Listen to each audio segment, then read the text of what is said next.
Alors maintenant qu'on a vu le référencement de base, comment modifier les titres, les pages, les images et le contenu de notre page, on va installer une extension qui va nous permettre d'aller un petit peu plus loin. Donc pour ça, on va donc ajouter extension. Ici, on va taper Yoast, donc Y-O-A-S-T. Pour ma part, en local, j'arrive pas à l'installer parce que mon WordPress se plante. Malheureusement, je ne sais pas pourquoi. Donc c'est pour ça que je suis allé ici sur wordpress.org plugin WordPress SEO. Si vous ne le trouvez pas, c'est pas grave, vous tapez Yoast, Enter, et puis vous l'avez ici dans WordPress. Ensuite, on va la télécharger.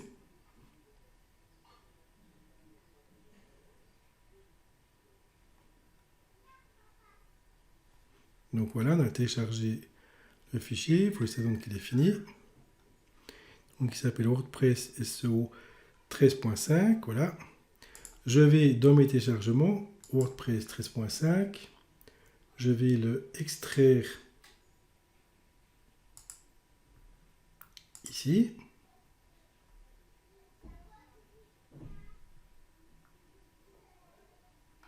Or, à mon avis, c'est peut-être dû au temps d'extraction qui se plante.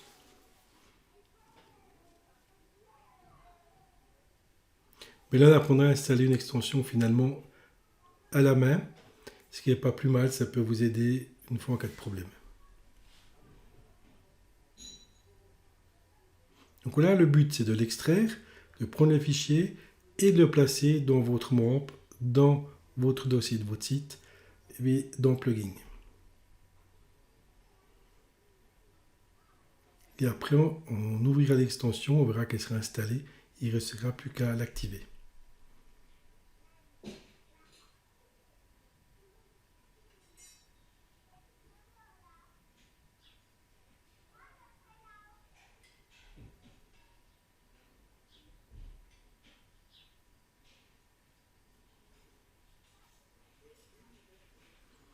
Voilà, donc j'ai mon dossier ici, donc je vais copier ce dossier, copier, je vais aller dans mon C, MOMP, htdocs, voilà, VP Content, plugin, et je vais la coller là. Donc le chemin c'est dans votre disque, MOMP, htdocs, le dossier de votre site, VP Content, plugin. Et là, je vais la coller.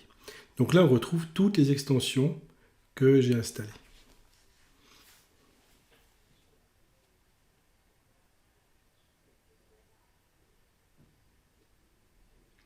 Puis si vous êtes hébergé sur un serveur et que ça ne marche pas l'installation, ben vous devez prendre un programme FTP pour pousser ces fichiers dans ce dossier-là. De même, si une fois l'extension se plante, ce que vous pouvez faire, c'est renommer le dossier ici et ça va désactiver l'extension par défaut. Et après, vous pouvez peut-être dépanner, voir qu'est-ce qui se passe. Donc maintenant, si je retourne dans WordPress, si je vais dans Extension installée, je vais trouver ici Yoast et j'ai plus qu'à l'activer.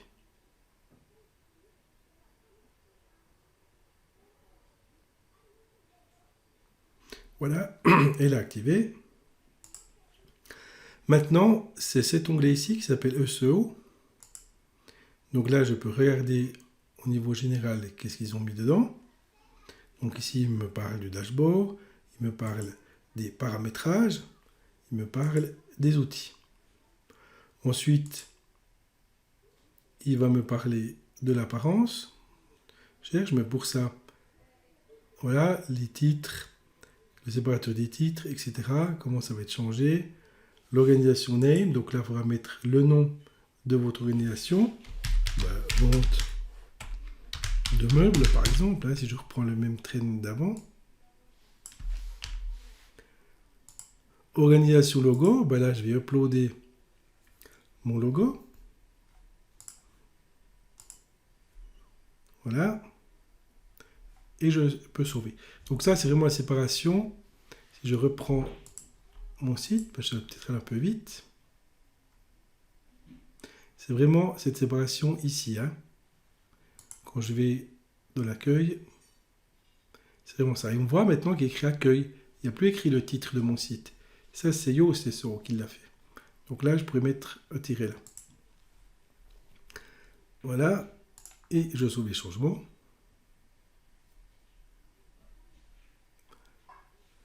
Après, j'ai le type de contenu que je peux paramétrer. J'ai les médias, la taxonomie, les archives, le chemin de fil d'Ariane et les RSS. Alors là, en principe, vous pouvez laisser tout par défaut, il n'y a pas de souci. Après, au niveau des réseaux sociaux, ici, je mettrai la page de mon Facebook, mon utilisateur Twitter, l'URL Instagram, LinkedIn, MySpace, si ça existe encore, Pinterest, YouTube, Wikipédia, etc. Pour Facebook, on peut activer des métadonnées, mais pour l'instant, on va laisser comme ça. Twitter, pareil. Et Pinterest aussi. Pour l'instant, on laisse tout ça là. Les outils, on peut apporter, faire de l'éditeur, etc. Pour l'instant, on laisse aussi ça comme ça. Maintenant, qu'est-ce qui a changé si je prends toutes les pages, que je vais dans ma page accueil, que je vais modifier. Je vais retrouver ici un paramètre Yoast SEO. Et qu'est-ce qu'il va me dire? Il va me dire l'aperçu de Google, voilà comment sera perçue votre page de Google. Donc ça, c'est l'image qui sera mise en avant, parce qu'il va prendre la première image puis la mettre en avant. Donc ça, c'est l'image qu'il a trouvée sur votre page. Je peux modifier les métadonnées et dire finalement le titre suivi de la page, le titre de la page, pardon, suivi du séparateur, suivi du titre du site. Donc voilà. Le slug, c'est ça. Donc le slug, c'est aussi ce que vous trouvez là. Donc là, on ne va pas changer. Maintenant, la description. Donc, à quoi sert la description? Je vais vous montrer. Si vous faites une recherche dans Google, puis vous mettez meubles solides pas cher, la description, c'est cette partie ici.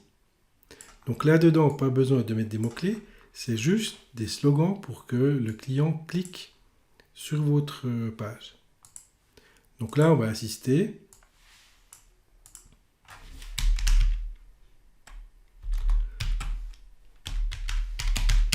Nos meubles, canapé, lit. Là, je vous rappelle, on est sur la page d'accueil, donc on va parler un peu de tous nos produits génériques. Nos meubles, canapé, lit sont fabriqués à la main dans nos ateliers par des spécialistes. Ils sont garantis 10 ans. Assurance satisfait ou remboursé. Donc là, vous avez vu, au fur et à mesure que je tape, ça vient vers. Donc là, vous tapez suffisamment de texte. Donc voilà ce qu'on peut modifier. Après, on peut faire des analyses SEO. Donc voilà, qu'est-ce qu'il nous dit? Il nous dit, les liens externes, c'est bon, longueur, mettre la description, c'est bon, longueur de contenu, c'est bon, donc ça, c'est OK. Amélioration, je pourrais mettre du texte alternatif, donc les images de cette publication ont des textes alternatifs, mais n'avaient pas défini de requête cible. Renseignez-en une, longueur du titre, etc. Donc la requête cible, c'est quoi? La requête cible, c'est, je vais mettre ici meuble. Voilà. Donc là, je vais mettre meuble, et puis lui, par rapport à meuble, il va me dire, voilà, qu'est-ce qui ne va pas.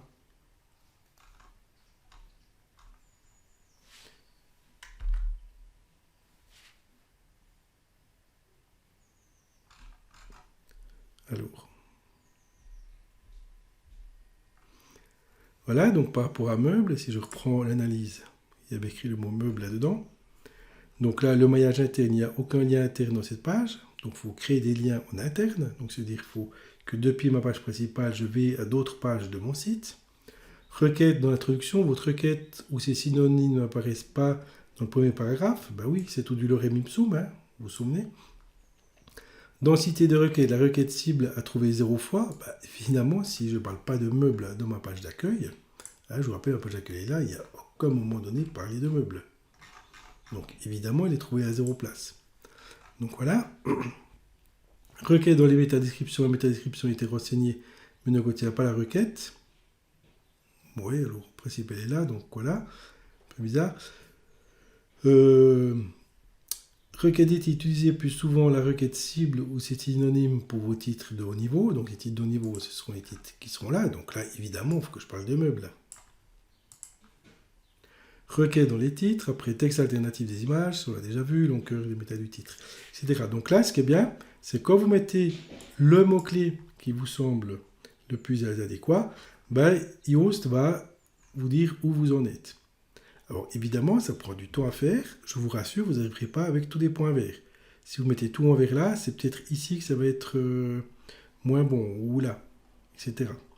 Après, il va vous parler aussi de mots de liaison. C'est tous les mots, par exemple, cependant, c'est alors, pour ce fait, etc. Donc ça, il faudra en mettre, ça améliore le contenu, parce que ces mots-là sont durs à placer, et il y a des moteurs qui créent des sites de référencement. Donc, c'est des moteurs qui créent des sites pour gagner du référencement. Et là, ils n'arrivent pas à les placer. Donc, c'est pour ça que Google aime bien les mots de liaison. Après, ici, on peut ajouter des variantes, mais il vous faut la version Pro. Ensuite, qu'est-ce qu'on va trouver dans le deuxième onglet? C'est, voilà, mode transition. Voilà, je cherchais le terme. En fait, c'est mode transition. Seulement 1,7% des phrases contiennent des mots de transition. Donc, utilisez-en plus. Si vous cliquez là, ils vont vous montrer qu'est-ce que sont ces mots de transition. Alors là, il vous met une liste, voilà, cause, effet, etc. Donc, si vous ne savez pas l'anglais, hop, un petit coup de DeepL pour traduire tout ça. Puis voilà, il vous met qu'est-ce que sont les mots de transition. Donc là, il faut remettre. Donc ça, au niveau, c'est déjà pas mal. Donc, on voit que même en lorem ipsum, pour lui, ça semble correct. Après, pour les réseaux sociaux. En fait, qu'est-ce qui va se passer? C'est quand vous partagez une page Internet sur les réseaux sociaux, il faut y mettre un titre Facebook, une description Facebook. Alors là, on peut sans autre, au principe, reprendre la même, hein, le même titre ici. Là, on peut sans autre. Alors, par contre, je peux la copier. Voilà. Là, on peut prendre sans autre. Non, on n'arrive pas à copier, on peut sans autre pour le même titre. La même description, par contre ça on arrive à copier. La même description. Puis ici, il faut mettre l'image qui représente le plus votre page, parce que c'est ce que les gens vont recevoir dans Facebook, c'est l'image. Donc là, moi je vous déconseille de mettre l'image de votre logo. Il faudrait mettre plutôt l'image d'un des plus beaux objets que vous avez, qui va donner de l'attention. Puis ici, on va juste mettre comme ça, meuble solide et pas cher, fabriqué en Suisse, par exemple. Comme ça, on varie un peu les mots-clés, Suisse, Neuchâtel, fabriqué, pas cher, bon, solide, etc. Ensuite, au niveau de Twitter, bah, tout ce qui est Suisse, Twitter, ça marche pas terrible, mais la même chose, vous mettrez un titre, une description, puis une image. Donc là, vous pouvez reprendre exactement les mêmes infos. Si vous voulez plus de réseaux sociaux, bah là, il faudra prendre la version payante de Yoast. Puis après, vous pouvez mettre à jour votre page. Donc là, notre page, elle va vraiment être utile. Notre page, Yoast va vraiment être utile pour améliorer le référencement de votre page, parce qu'il va vraiment l'analyser. Maintenant, on voit ici qu'il y a accueil. Donc là, évidemment, il faut que je change le titre de ma page. Hein, si j'ai des meubles solides et pas chers, et puis ici, meubles à Neuchâtel.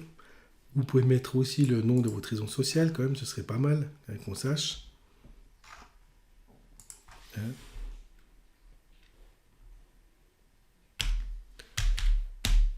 Meuble truc.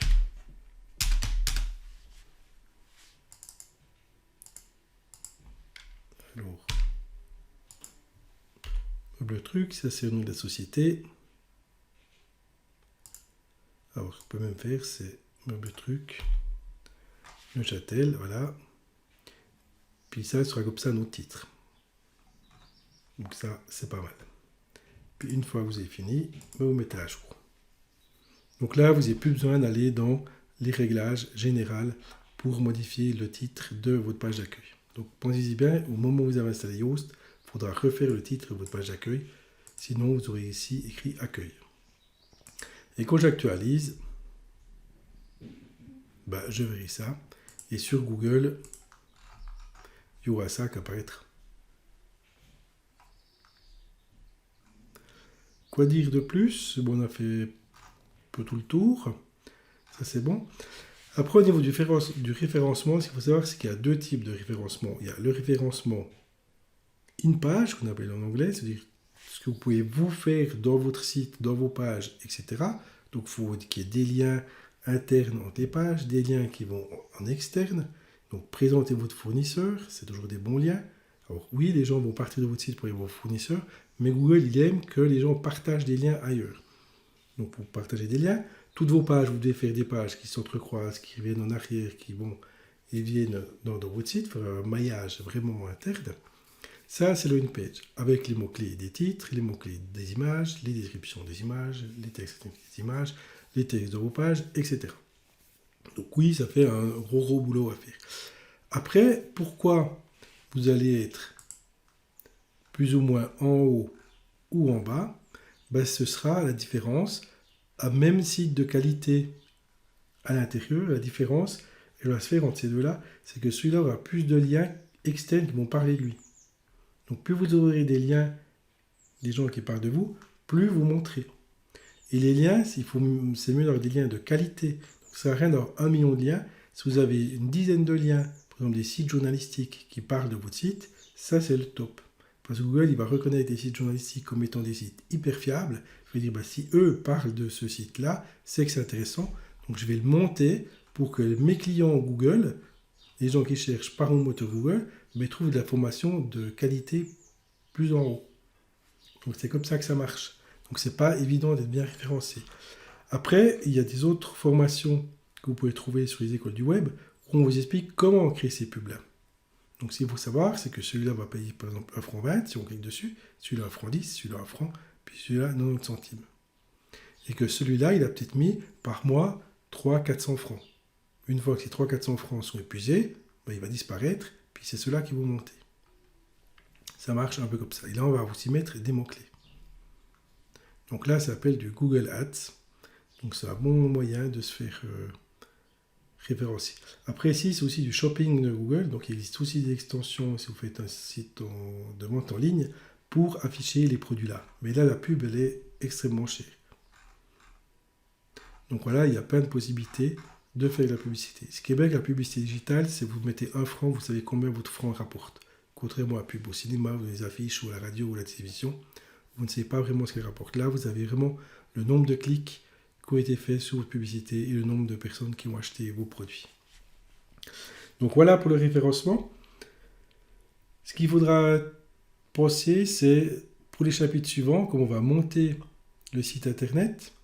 Donc là, je vous montrerai comment monter un site internet du début à la fin. Maintenant qu'on a eu tous les outils.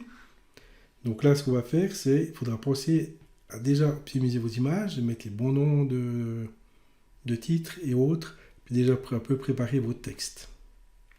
Alors voilà, je vous attends pour le prochain chapitre.